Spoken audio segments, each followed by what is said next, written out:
wabarakatuh. Alhamdulillahirabbil alamin wa bihi nasta'inu ala umuri dunya waddin. Wassalatu wassalamu ala asyrafil anbiya'i wal mursalin sayyidina wa maulana Muhammadin wa ala alihi wa sahbihi ajma'in. Rabbi shrah li sadri wa yassir li amri wahlul 'uqdatam min lisani yafqahu qawli. Allahumma subhanaka la ilma lana illa ma 'allamtana innaka antal 'alimul hakim. Bapak Ibu dan Nabi Muhammad dari Allah Subhanahu wa Ta'ala, pertama mari kita bersama-sama bersyukur kepada Allah Subhanahu wa Ta'ala yang telah begitu banyak diberikan kepada kita semua nikmat iman, nikmat Islam, nikmat kesehatan dan nikmat lainnya, sehingga kita semua bisa bersama-sama hadir untuk melaksanakan sholat subuh berjamaah dan dilanjut dengan kajian pekanan. Mudah-mudahan kehadiran kita di sini menambah keridhaan Allah Subhanahu wa Ta'ala. Salam serta salam tetap tercurahkan kepada junjungan kita Nabi Muhammad sallallahu alaihi wasallam yang merupakan suri tauladan di setiap aspek kehidupan kita, perjalanan kita hidup di dunia ini, dan menunjukkan kepada kita semua dari jalan kegelapan yang menuju jalan terang benerang. Mudah-mudahan kita senantiasa mendapatkan syafaatul ummah dari baginda Nabi Muhammad sallallahu alaihi wasallam. Bapak Ibu dan Muhammad dari Allah Subhanahu wa Ta'ala, mengingat hari ini adalah malam ke-12 Rabiul Awal, insyaallah untuk kajian kitab Nasubat bisa dilanjut nanti pekan berikutnya. Insyaallah ini sedikit akan menyampaikan perihal bagaimana akhlak baginda Nabi Muhammad SAW, dan sejatinya kita sebagai umatnya itu harus seperti apa dengan kehadiran baginda Nabi Muhammad SAW. Bagaimana Allah Subhanahu wa Ta'ala, sebagaimana yang sudah kita ketahui bersama bahwa kita sekarang berada di bulan Rabiul Awal, bulan yang sering disebut dengan bulan Maulid Nabi Muhammad sallallahu alaihi wasallam.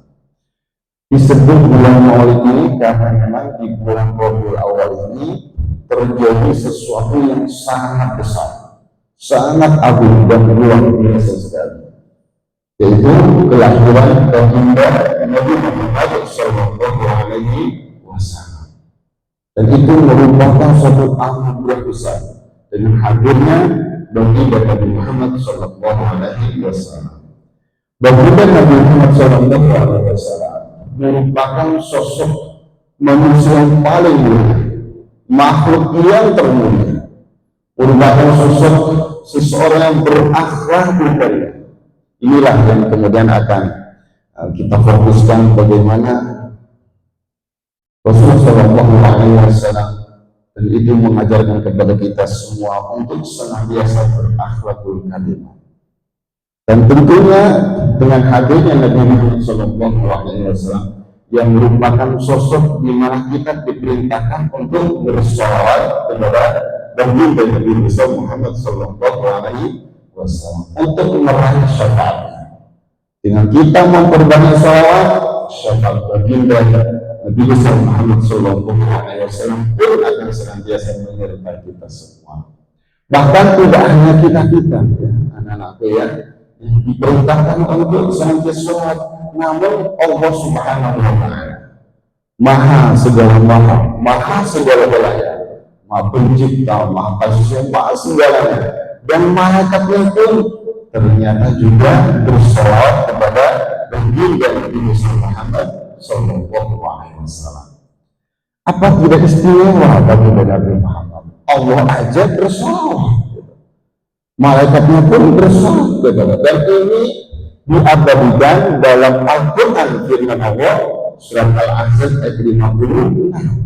Innallaha wa malaikatahu yusholluna 'alan nabi ya ayyuhalladzina amanu shollu 'alaihi wa sallimu taslima. Sesungguhnya Allah dan malaikatnya bersolawat untuk Nabi. Wahai orang-orang beriman, bersolawatlah untuk Nabi dan ucapkanlah salam dengan penuh penghormatan kepadanya. Allah aja salawat, malaikat aja salawat, masa kita tidak? Apalagi perintahnya sudah dikasih, wahai orang beriman bersalawat kepada Nabi. Jadi ini luar biasa. Maka betul sekali ketika kemudian apresiasi dari Allah bagi kita yang rajin sholat kepada Nabi luar biasa. Bahkan sampai ada satu hadis, man shalla alayya sholatan wahidah sallallahu alaihi asyru sholawatin. Luar biasa. Barang siapa yang sholat kepadaku satu kali, maka Allah akan sholat kepadanya 10 kali.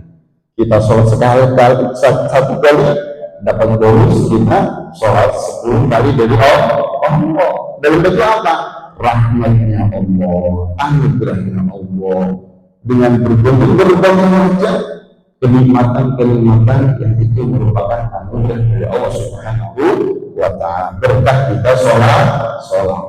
Maka tidak hanya itu, dosa-dosa kita pun bisa terampun dengan kita banyak sholat.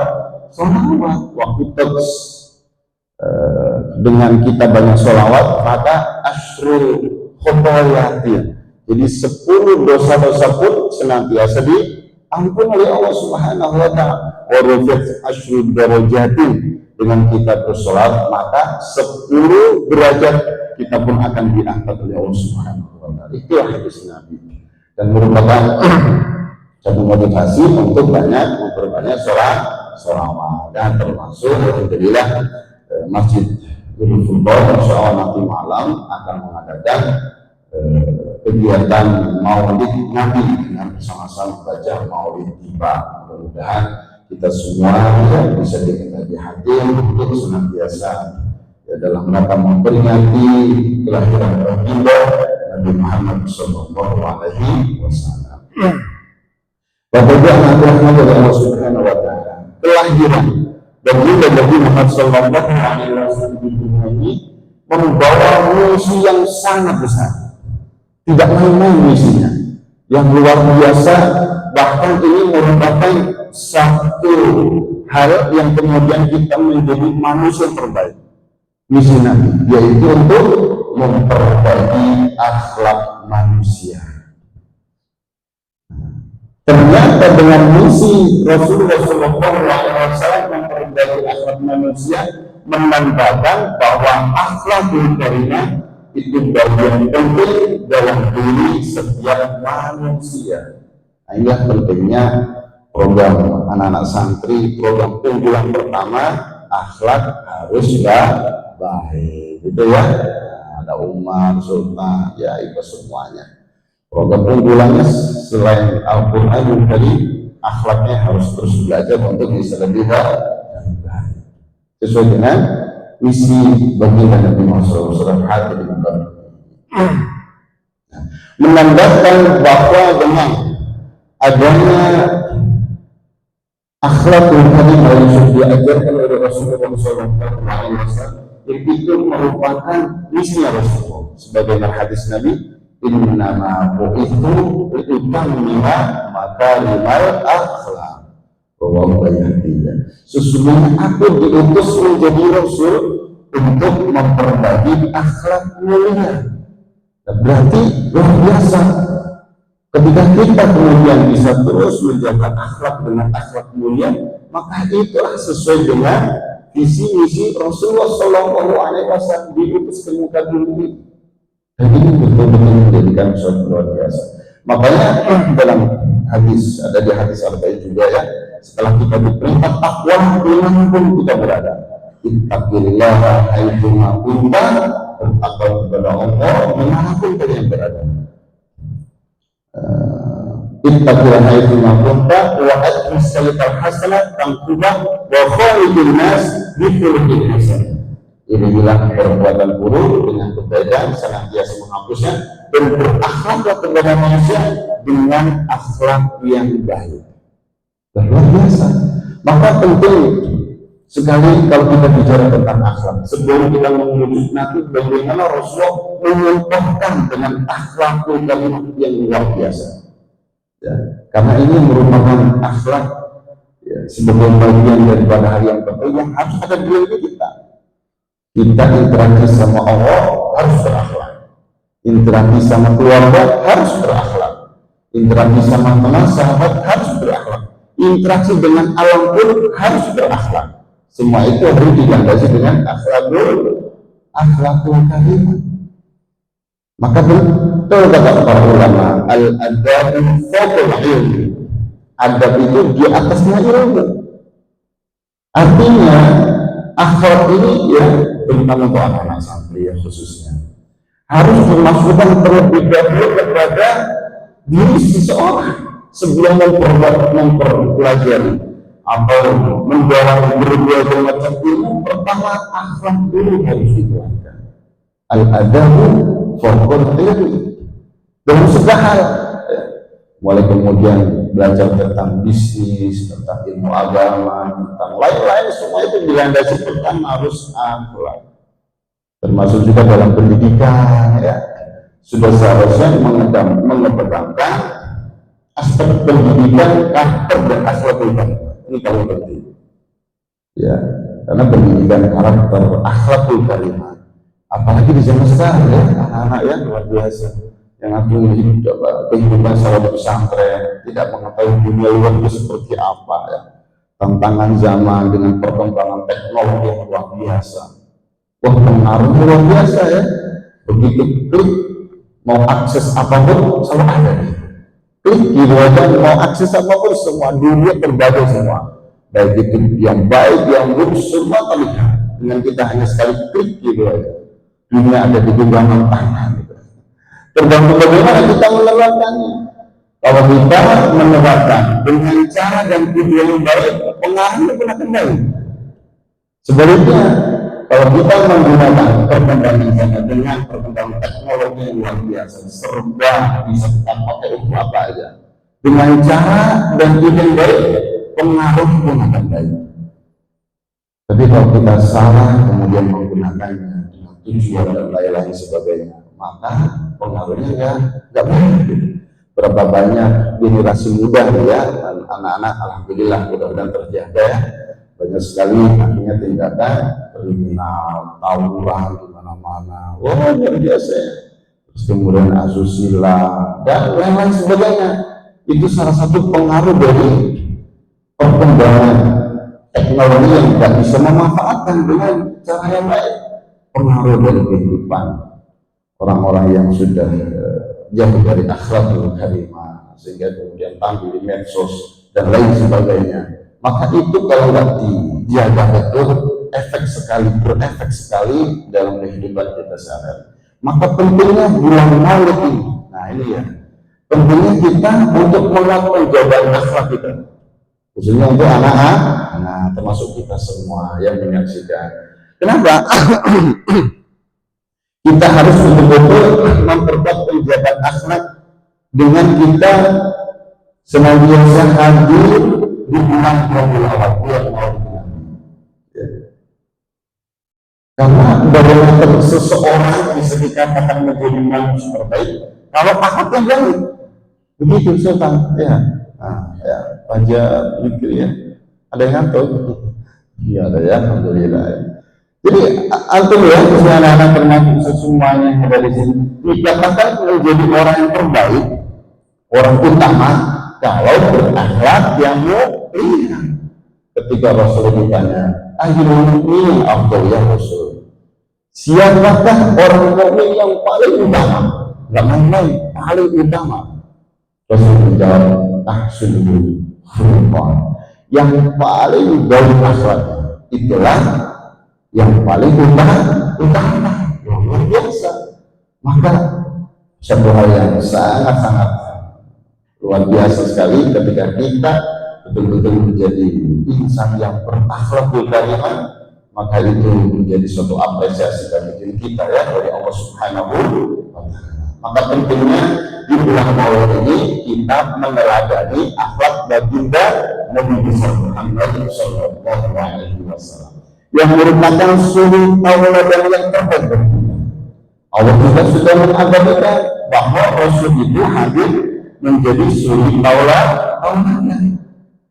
Laqad kana lakum fi rasulillahi uswatun hasanah.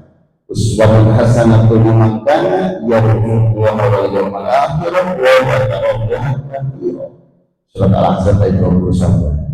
Sungguh pada diri Rasulullah benar-benar terdapat suri tauladan yang baik bagi, jelas suri tauladan. Betapa hebatnya akhlak Rasulullah ya.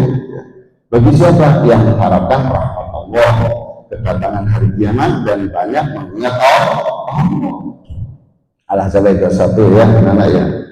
Jadi ini penting betul bahwa Rasulullah itu menjadi suri tauladan, maka harus kita teladani beliau.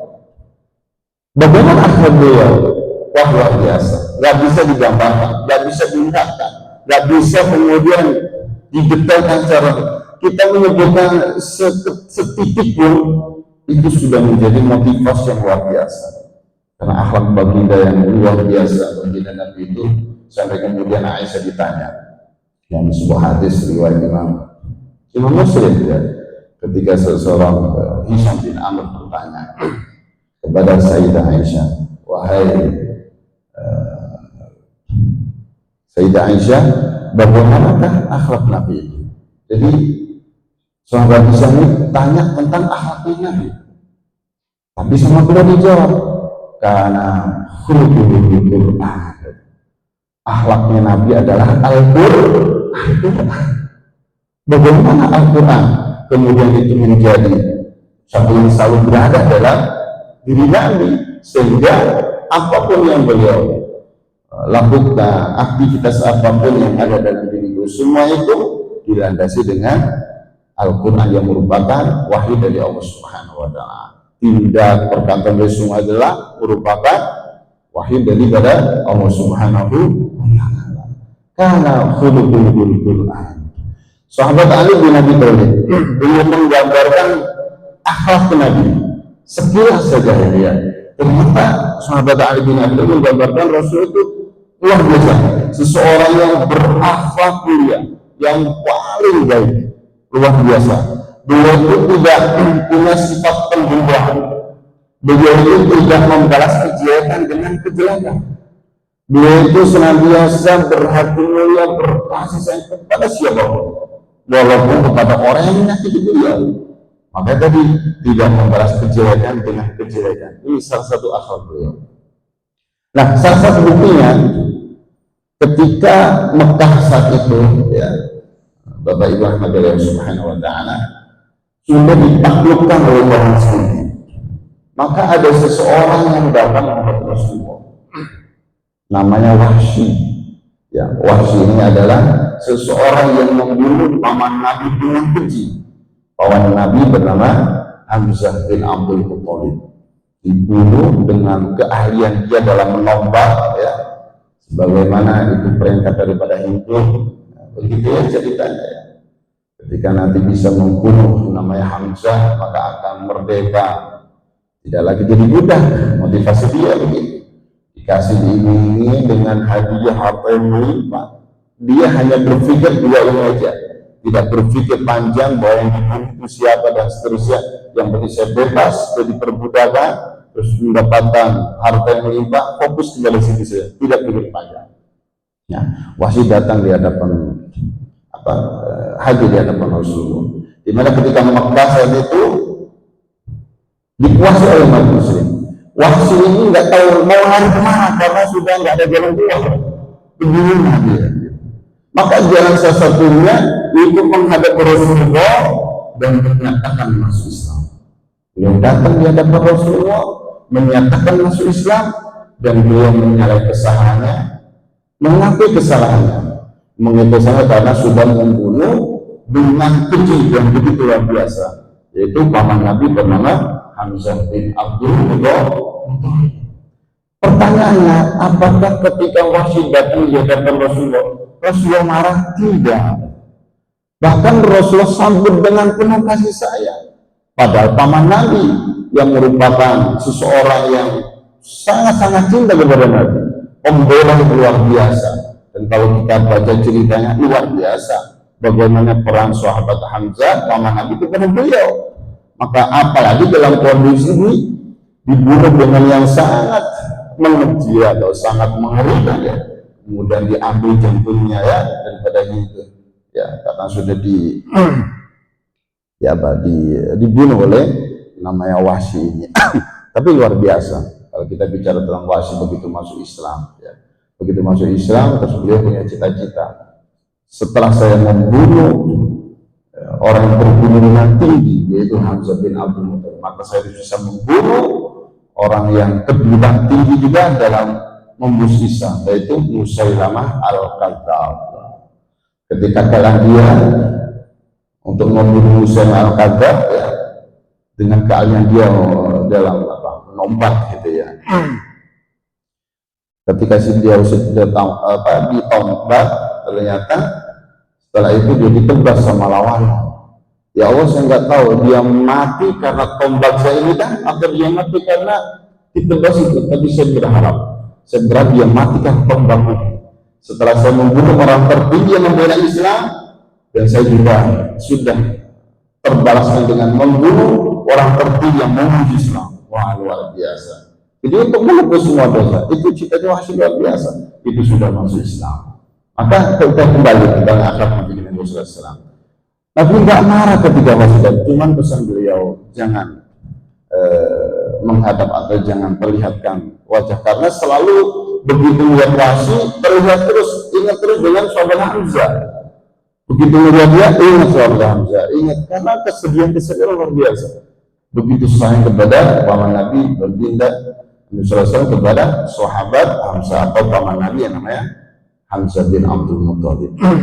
Maka itu akhlak Nabi, walaupun yang seharusnya ya secara manusia, wah luar biasa, kira-kira kalau kita kesalnya kayak gimana tuh, sudah paman kita belain kita dan luar biasa, ternyata dibunuh, yang bunuh cuma datang saja ke hadapan kita.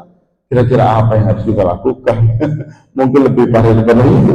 Tapi Rasulullah mengajarkan tetap berakhlak, tetap berkasih sayang, tetap menjadi pemaaf. Inilah akhlak baginda. Beliau itu berakhlak punya sifat yang pemaaf dan sopan santun dan penuh dengan kasih sayang apapun terjadi. Dan dia sebenarnya bisa Nabi ya, tentang luar biasa. Salah satunya juga bagaimana akhlak Nabi itu yang memiliki kasih yang luar biasa. Ada seorang pengemis Yahudi buta dan tua, ada di pinggir pasar kota Madinah. Tidak ada yang mau ngasih makan di antara orang melarat itu kecuali Nabi. Nabi Muhammad SAW tiap pagi beliau itu datang ke tempat pengemis buta ini untuk memberi makan. Dan memberi makan tak cuma ditaruh tidak, tapi dengan penuh kelembutan, disuapi, ya, dikasih sayang dan seterusnya ya.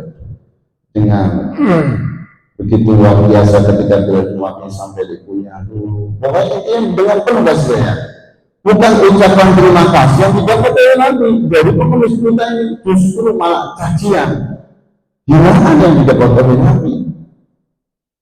Sambil ngoceh begitu ya. Mengajak, kamu jangan deketin Muhammad, kamu jangan ikuti Muhammad. Mungkin bahasa sedang seperti itu.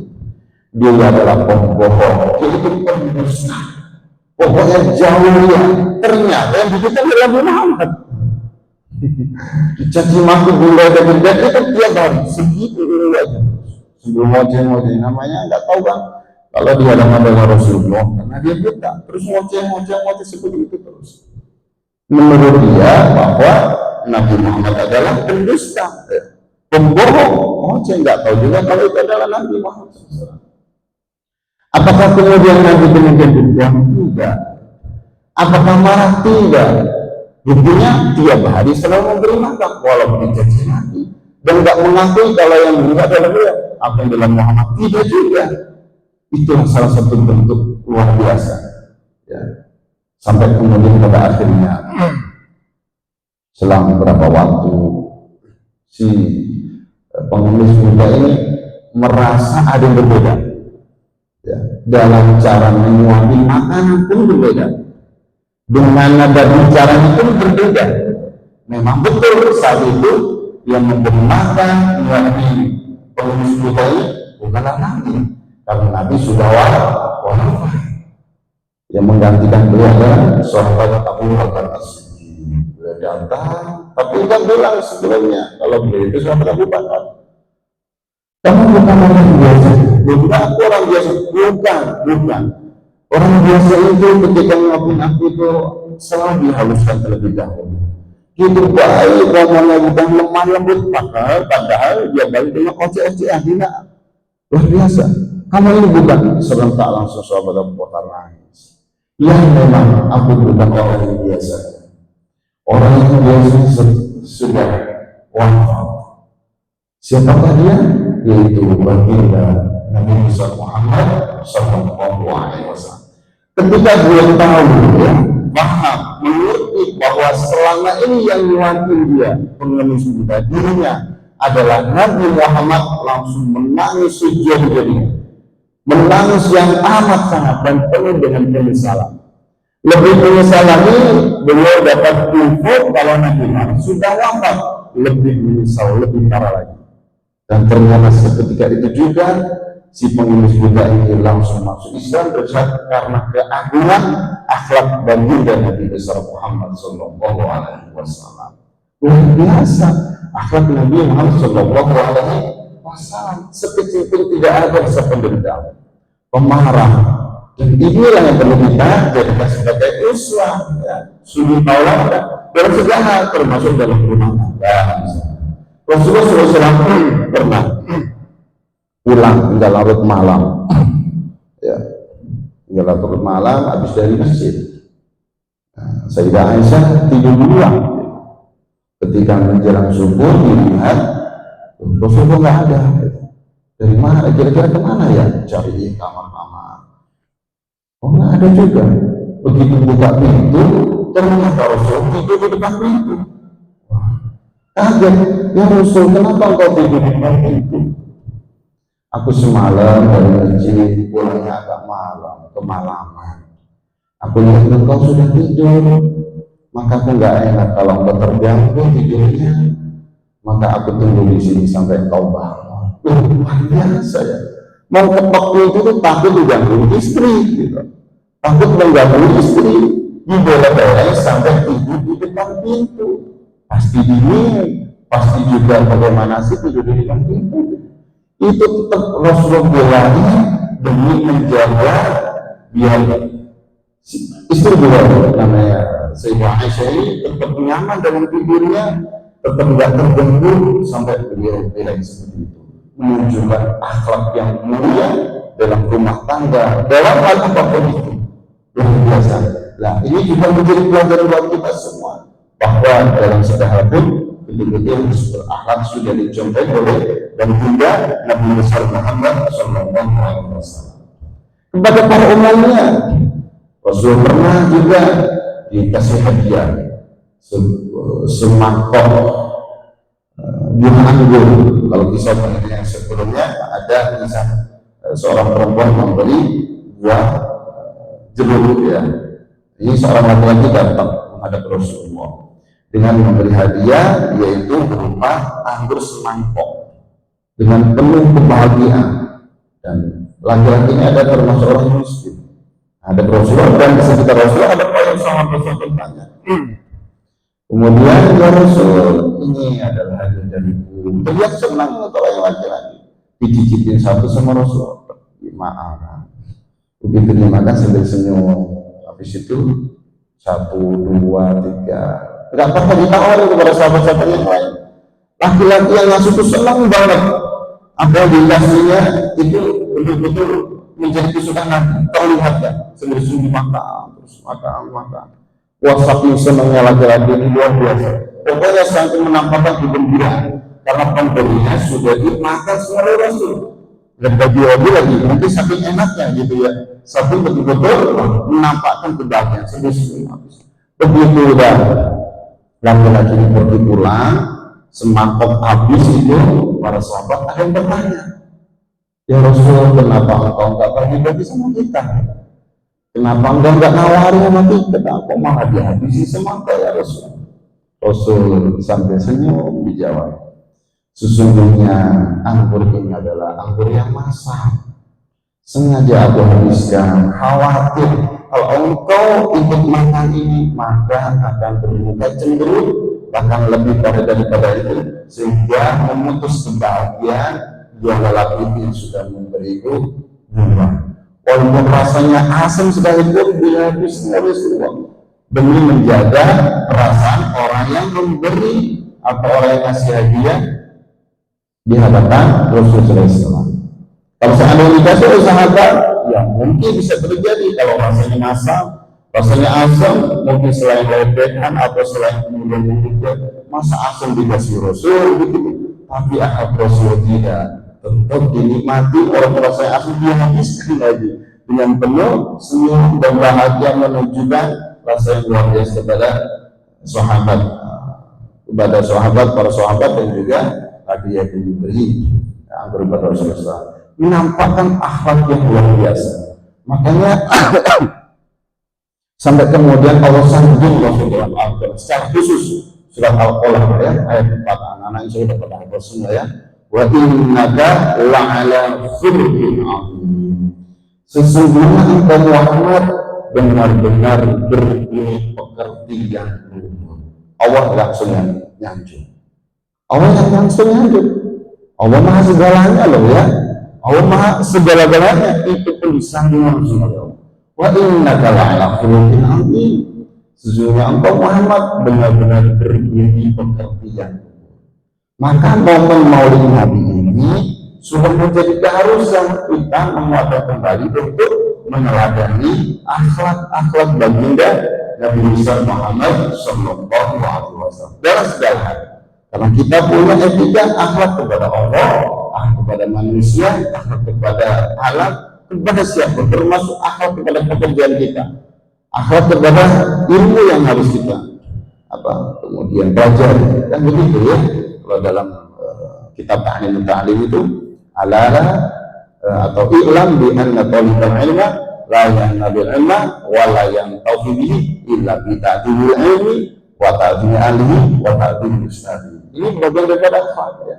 Ketahuilah sehingga orang yang menuntut ilmu tidak akan memperoleh ilmu kemanfaatnya kecuali memuliakan ilmu. Ilmu juga dimuliakan ya. Bagian daripada akhlak ahli ilmu. Siapa? Ya, orang-orang yang berilmu dan ta'dil ustadhi ya.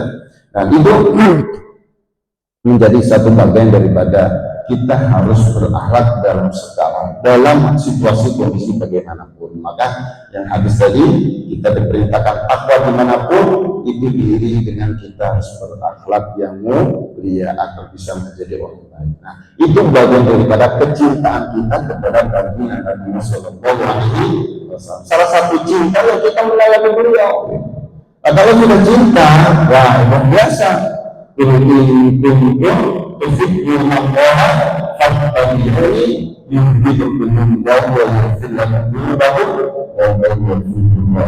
Ya, ada sudah menyatakan dalam Al-Quran, katakanlah jika engkau cinta kepada Allah, fattabi'uni, maka ikutilah aku. Rasul ya. Kalau kita cinta Allah, harus mengikuti Rasul. Bagaimana akhlaknya Nabi, bagaimana yang sudah mengajarkan kepada kita, maka senantiasa kita ikut. Fattabi'uni, kalau sudah mengikut ini sebagai bentuk cinta kita kepada Allah, Allah akan cinta kepada kita. Wah luar biasa. Allah akan cinta kepada kita dan tidak hanya itu, jadi dosa-dosa kita pun akan diampuni oleh Allah Subhanahu Wa Taala. Manakala kita cinta kepada Nabi, kepada Allah dan Allah cinta kepada kita, dosa-dosa kita pun akan diampuni oleh Allah Subhanahu Wa Taala. Maka inilah sebagai bentuk kita cinta kepada Nabi agar nanti kita bisa bersama-sama dengan Nabi, gitu ya. Maka ada seorang lagi yang bertanya kepada Nabi, ya Rasulullah, kapan hari kiamat? Nah, maksudnya Allah Nabi, apa yang kau persiapkan untuk menyambut datang hari ini? Tanya hari kiamat ya. Maka jawabnya Nabi, ya, apa yang engkau persiapkan untuk menyambut hari itu? Kata orang tersebut dalam sebuah hadis ya, Tidak ada ya Rasul, tapi aku cinta Allah dan Rasulnya. Cuma itu bukannya cinta Allah dan Rasulnya.